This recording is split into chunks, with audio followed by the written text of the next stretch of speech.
Hello friend, welcome my YouTube channel easy chemistry with Monita Dhawan. आज हम आपको क्लास है 10। क्लास कौन सी है?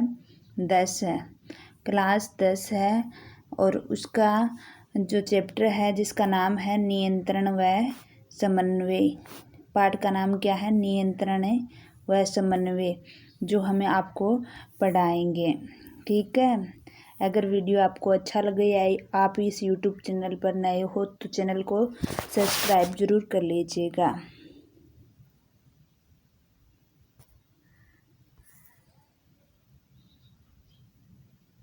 तो आज हम पढ़ने वाले हैं क्लास 10 का टॉपिक है जिसका नाम है नियंत्रण व समन्वय।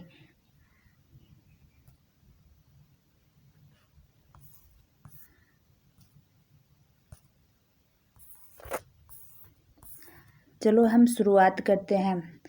अध्याय नंबर 6। ये कितने नंबर है? 6 नंबर अध्याय है जिसका नाम है नियंत्रण एवं समन्वय। ठीक है।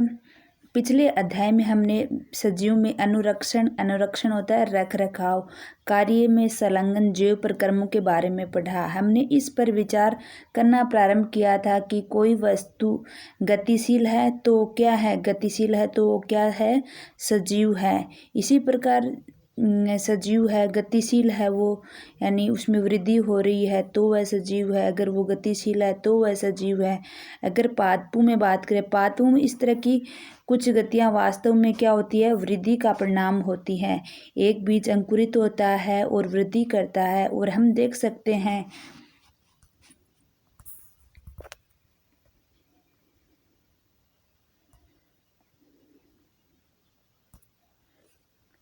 सकते हैं कि जो नवोद्भिद पादप होता है, नवोद्भिद पादप क्या होता है? नवोद्भिद पादप वह होता है जो नया बीज अंकुरित हुआ है, वो पादप नवोद्भिद।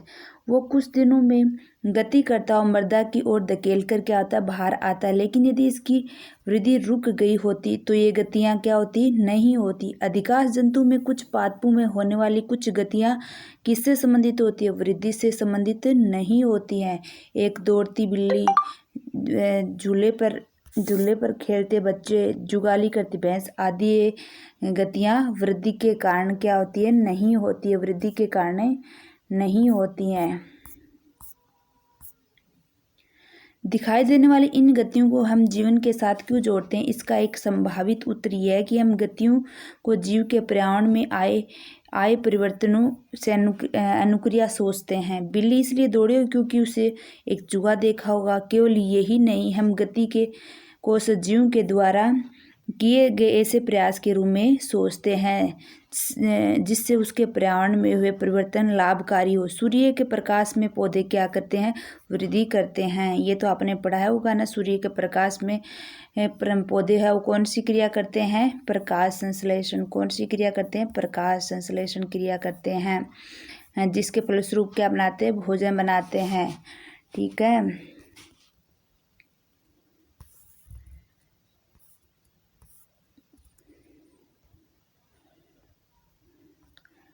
देखो इस पाठ में जो इम्पोर्टेंट है ना, वो आपको हम पढ़ा देंगे। ठीक है।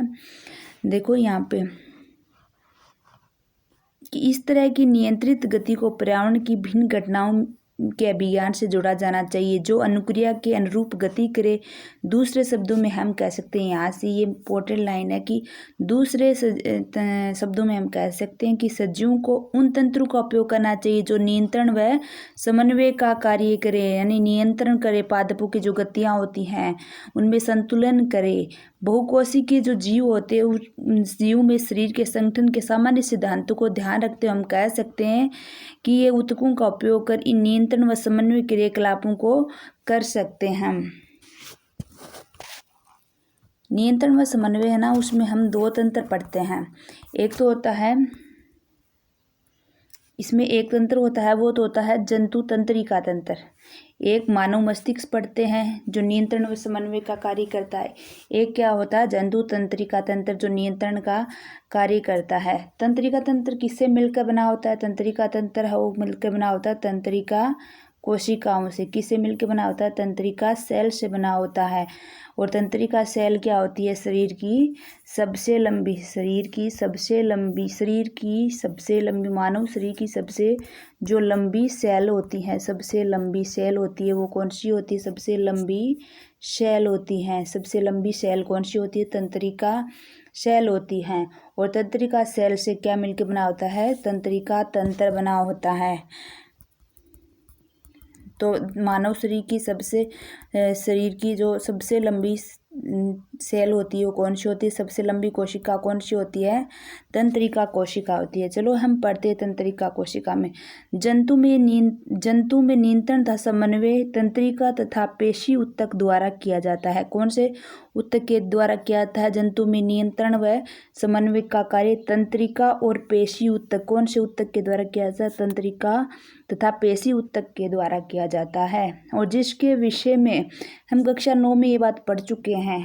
आकस्मिक परिवर्तन, यानी जो अचानक परिवर्तन होते हैं ना, आकस्मिक परिस्थितियां बनती हैं, उसमें गर्म पदार्थों को छूना हमारे लिए खतरनाक हो सकता है। और इसके पहचानने के अनुरूप क्या होती है? अनुक्रिया होती है। इसको पहचाने उसके अनुरूप हमारा शरीर क्या करता है? अनुक्रिया करता है। और जिसकी आवश्यकता भी हमें होती है। हम कैसे पता लगाएं कि हम गर्म वस्तु को छू रहे हैं? हमारे पर्यावरण में सभी सूचनाओं का पता कुछ तंत्रिका कोशिकाओं के विशिष्टीकृत किसके द्वारा लगाया जाता है? विशिष्टीकृत शिरों के द्वारा लगाए जाते हैं। और ये ग्राही प्राय हमारी ज्ञानेंद्रियों में स्थित होते हैं। हम जानते हो ना ज्ञानेंद्रियां कितनी प्रकार की होती है? 5 होती है ज्ञानेंद्रियां। कितनी होती है ज्ञानेंद्रियां? 5 होती हैं। आँख है, कान है, त्वचा है, हमारी नाक है, ठीक है, और जीव्या है। तो ये क्या होती? 5 ज्ञानेंद्रियां होती हैं। जैसे इसने बता रखा है कि आंतरिक हमारी कान है, वो हमारी क्या होती? ज्ञानेंद्रिया होती है। हमारी नाक है, हमारी जीव्या आदि, ये क्या करती है? रस संवेदी ग्राह्य स्वाद का पता लगाती है। कौन लगाती है? जीव्या लगाती है स्वाद का पता। जबकि घ्राण ग्राह्य यानी जो गंध का पता लगाती है, हमारी नाक लगाती है। यह सूचना एक तंत्रिका कोशिका के दुर्माकीकृत जो सिरा होता है, जिसको दुर्माशय कहते हैं, डेंड्रोन कहते हैं, जिसको क्या कहते हैं? और डेंड्रोन कहते हैं। जब इसका चित्र पढ़ेंगे ना तब बताएंगे। डेंड्रोन होता है ना, वहाँ से उपार्जित की जाती है, वहाँ अर्जित की जाती है कौन सी सूचना? जो भी सूचना होती है ना हमारे शरीर को, तंत्रिका कोशिका का एक सिरा होता है जिसका नाम क्या होता है? दुर्माकीकृत सिरा। यानी पहला जो सिरा होता है ना, पहला शिरा, जिसको कहते हैं दुर्माकीकृत शिरा, उस शिरे द्वारा क्या है? उपार्जित यानी अर्जित कर ली जाती है। और ये एक रासायनिक क्रिया द्वारा क्या उत्पन्न करती है? एक विद्युत आवेग उत्पन्न करती है। और यह आवेग दुर्मिका से कहाँ जाता है? कोशिका काय में जाता है। और तंत्रिकाक्ष जिसको क्या कहते हैं? एक्सोन कहते हैं, उसे होता हुआ अंतिम सिरे तक क्या होता है? पहुंच जाता है।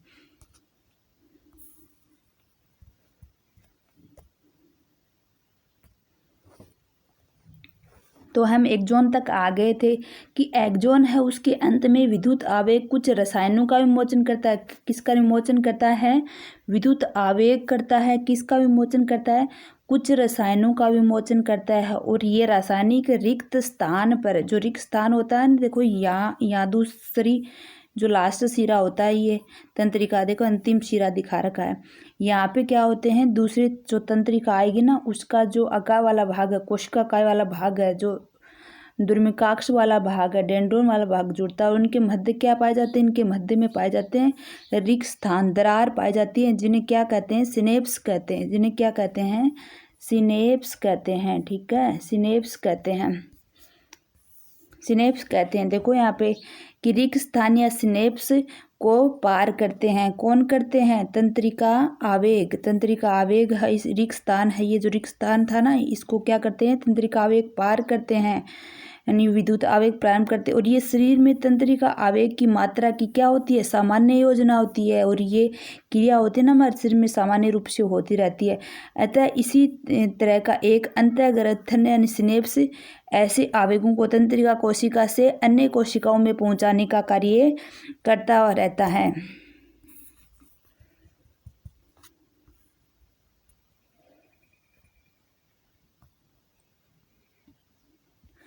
अतः इसमें कोई आश्चर्य नहीं है कि तंत्रिका ऊतक तंत्रिका कोशिका या न्यूरॉन का एक क्या होता है, संगठित जाल होता है। यह मैंने पहले ही बता दिया था कि तंत्रिका ऊतक है वो किससे मिलकर बना होता है, तंत्रिका ऊतक है वो तंत्रिका कोशिकाओं से मिलकर बनाता है। और इन तंत्रिका कोशिकाओं को एक नाम और क्या देते हैं, न्यूरॉन।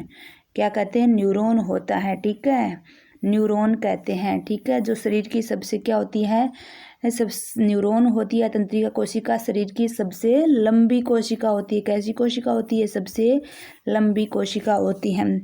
आगे बात करते हैं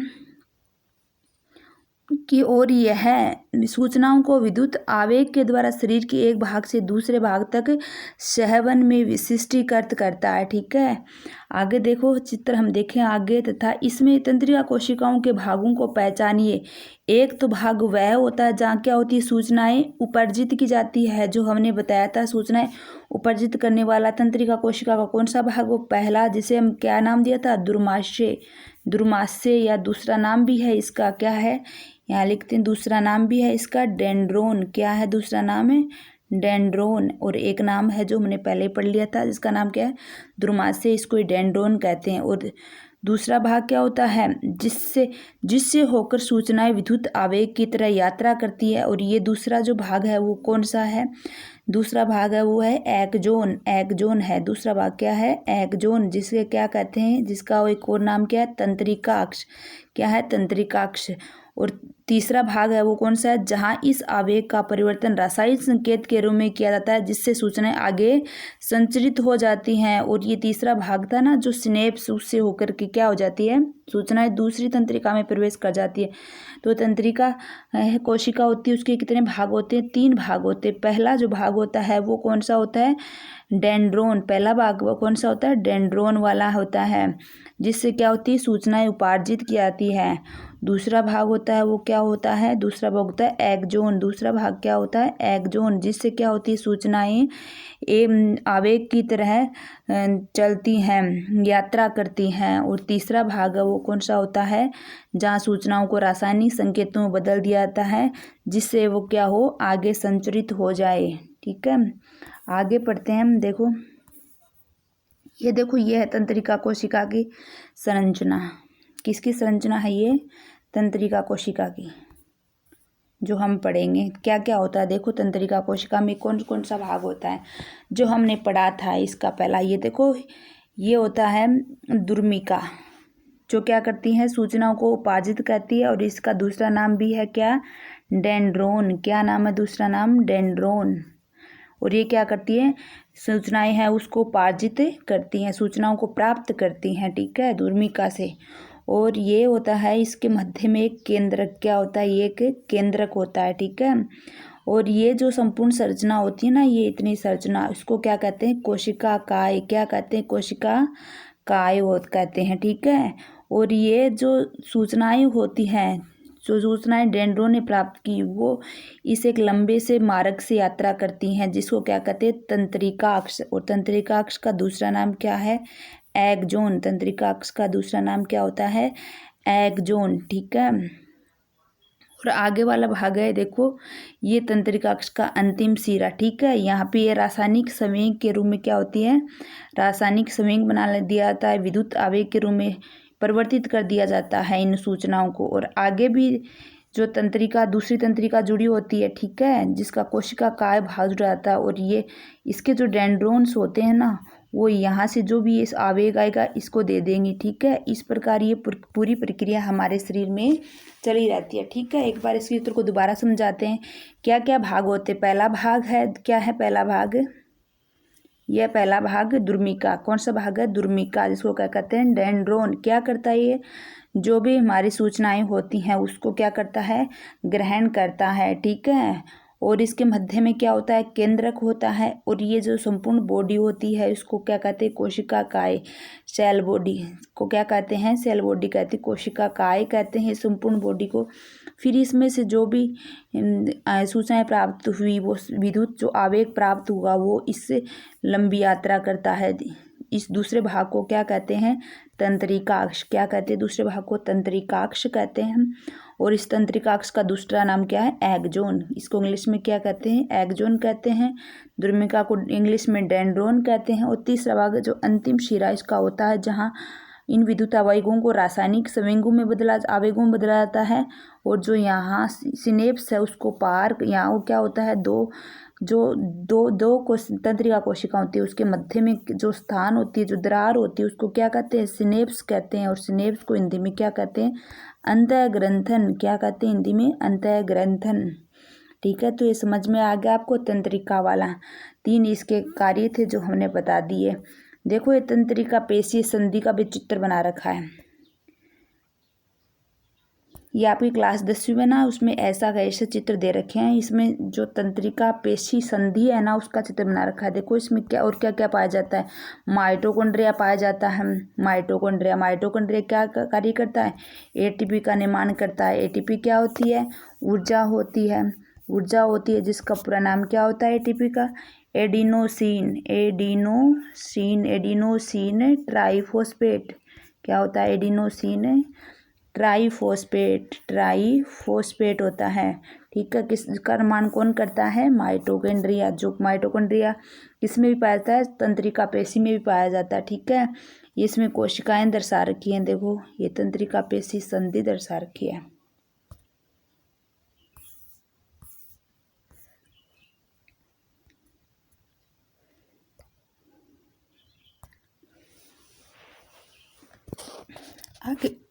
आगे जो हम बात कर रहे हैं वो है मानव मस्तिष्क है। ये भी नियंत्रण व समन्वय वाले पाठ का एक टॉपिक है।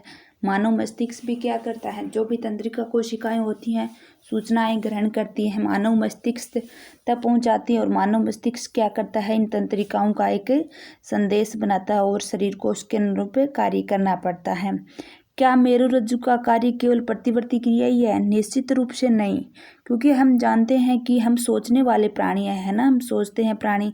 मेरुरज्जु किससे बनी होती है, मेरुरज्जु कहाँ रहती है, ये हमारी जो रीढ़ की हड्डी होती है ना, उसमें मेरुरज्जु। और बनी किससे होती है, तंत्रिका कोशिकाओं से बनी होती है। और जो सूचनाओं के लिए सोचने के लिए सूचनाएं प्रदान करती है। सोचने में अधिक जटिल क्रिया विधि तथा तंत्रिका संबंधन होते हैं। ये मस्तिष्क में संकेंद्रित होते हैं, जो शरीर का मुख्य समन्वय केंद्र होता है। शरीर का मुख्य समन्वय केंद्र कौन होता है, मस्तिष्क होता है। तो ये आपको ये लाइन याद रखनी है।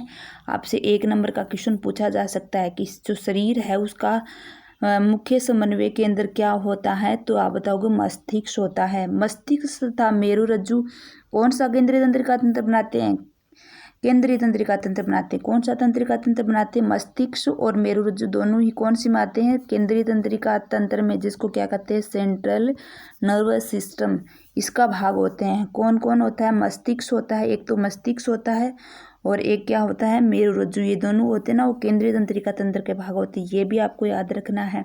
ये शरीर की सभी भागों से सूचनाएं प्राप्त करते हैं तथा इनका क्या करते हैं, समाकलन करते हैं। हम अपनी क्रियाओं के बारे में सोचते हैं, जैसे लिखते हैं, लिखने का कार्य करते हैं, बात करना है, एक कुर्सी घुमाना है, किसी कार्यक्रम के समाप्त होने पर हम क्लैपिंग करते हैं, ताली बजाते हैं आदि। ये कौन सी क्रियाएं, ऐच्छिक क्रियाएं, हमारी इच्छा पर निर्भर करती है तभी तो हम करते हैं। जो आगे क्या करना है के निर्णय पर आधारित है। अतः मस्तिष्क को भी पेशियों तक संदेश भेजने होते हैं और वह दूसरा मार्ग जिसमें तंत्रिका तंत्र पेशियों में संचार भेजता है। केंद्रीय तंत्रिका तंत्र तथा शरीर के अन्य भागों में संचार को परिधीय तंत्रिका तंत्र। ठीक है, तंत्रिका तंत्र होता है वो 3 प्रकार का होता है। एक तो क्या होता है, CNS होता है, एक PNS होता है, एक ANS होता है। ठीक है, केंद्रीय तंत्रिका तंत्र होता है उसमें तो क्या क्या आता है, एक तो मस्तिष्क आता है और एक क्या आता है, केंद्रीय तंत्रिका तंत्र, एक मस्तिष्क आता है, मेरुरज्जु आती है। PNS होता है वो परिधीय तंत्रिका तंत्र, यानी जो भी सूचनाएं होती है वो इसके द्वारा भेजी जाती है, PNS के द्वारा। देखो दे रखा है ना, परिधीय तंत्रिका तंत्र। जो मस्तिष्क से निकलने वाली कपाल तंत्रिकाएं तथा मेरुरज्जु से निकलने वाली मेरी तंत्रिकाओं से बना होता है। पीएनएस किससे बना होता है? परिधीय तंत्रिका तंत्र। एक तो ये बना होता है कि मस्तिष्क से निकलने वाली कपाल तंत्रिका और एक मेरुरज्जु से निकलने वाली मेरु तंत्रिकाओं से बना होता है। और इस प्रकार मस्तिष्क हमें सोचने की अनुमति तथा सोचने पर आधारित क्रिया करने का कार्य करता है।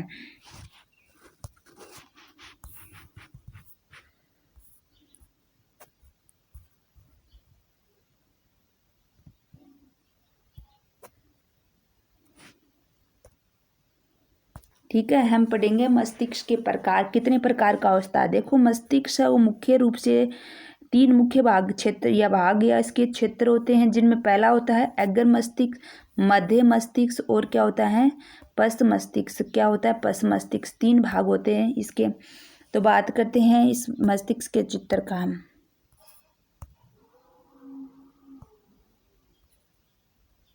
ये मस्तिष्क का चित्र है। देखो, मस्तिष्क है, उसके मस्तिष्क होता है ना, उसके बाहर क्या होती है? 3 झिल्लियाँ होती है। मस्तिष्क के बाहर कितनी होती है? 3 झिल्लियाँ होती है, जो क्या करती है? मस्तिष्क की रक्षा करती है। सबसे भारी है उसको क्या कहते हैं? आपको याद रखनी है, इसकी 3 झिल्लियाँ होती है। पहले सबसे भारी है उसको क्या कहते हैं? ड्यूरामेटर। क्या कहते हैं? ड्यूरामेटर। ड्यूरामेटर सबसे बाहर वाली वो कहते हैं ड्यूरामेटर। ड्यूरामेटर, ठीक है, सबसे बाहर वाली है उसका नाम है ड्यूरामेटर। और दूसरी है उसका नाम है क्या है? अरेकनोइड। क्या नाम है? अरेकनोइड। दूसरी का नाम क्या है? अरेकनोइड। अरेकनोइड दूसरी है वो क्या है? मस्तिष्क की ये झिल्ली है। मस्तिष्क की दूसरी ये झिल्ली है। पहली है वो उसका नाम क्या था? ड्यूरामेटर। दूसरी है उसका नाम क्या था? अरेकनोइड। और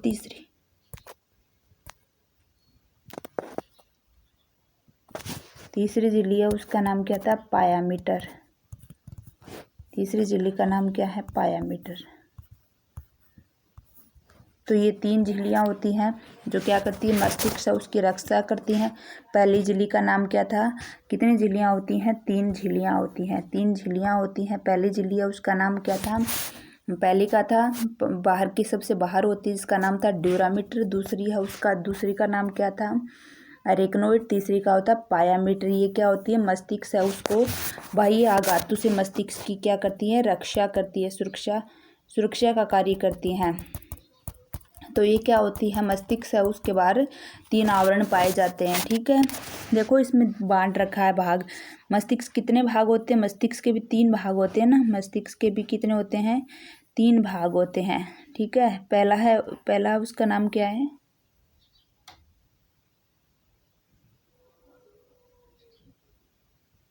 अग्र मस्तिष्क। और दूसरा है उसका नाम क्या है? मध्य मस्तिष्क। और तीसरा है उसका नाम क्या है? तीसरा है उसका नाम है पश्च मस्तिष्क। ये तीसरा भाग ये रहा। तो मस्तिष्क कितने भागों से मिलकर बना होता है? 3 भागों से। पहला भाग है वो अग्र मस्तिष्क, दूसरा है वो मध्य मस्तिष्क, तीसरा है वो क्या है? पश्च मस्तिष्क। अग्र मस्तिष्क है वो भी कितने भागों में बंटा होता है? 3 भागों में। ये भी 3 भागों में बंटा होता है। देखो, एक तो क्या होता है इसमें? हाइपोथैलेमस होता है। देखो, एक भाग तो इसका होता है हाइपोथैलेमस। एक भाग ये है इसका प्रमस्तिष्क। एक भाग क्या है इसका? प्रमस्तिष्क। और तीसरा भाग है वो इसका क्या होता है? थैलेमस। क्या तीसरा भाग क्या होता है जो इसमें देने का? तीसरा भाग होता है थैलेमस। थैलेमस, ठीक है, थैलेमस। क्या क्या कार्य हैं इसके वो देखेंगे हम। ठीक है, 3 भाग हैं इसके। पहला भाग है वो है प्रमस्तिष्क। ये जो पहला मस्तिष्क है ना, पहला मस्तिष्क अग्र मस्तिष्क है उसका पहला भाग है प्रमस्तिष्क। और ये क्या होता है?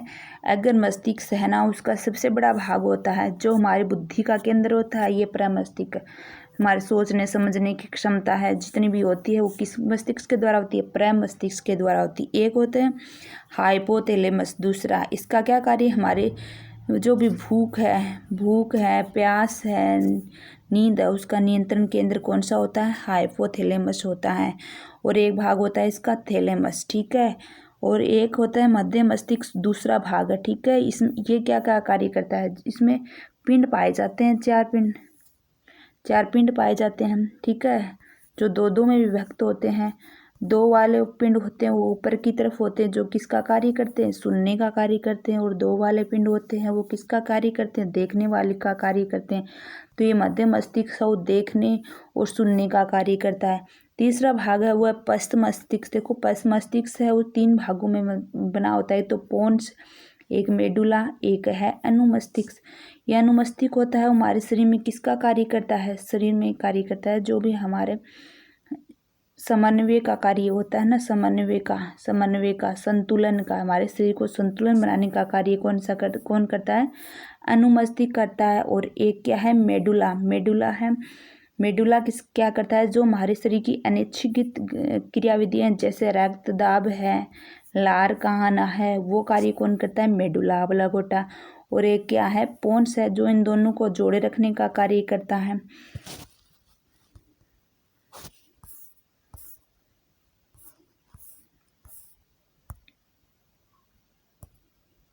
ठीक है, आज के लिए इतना ही काफ़ी। धन्यवाद।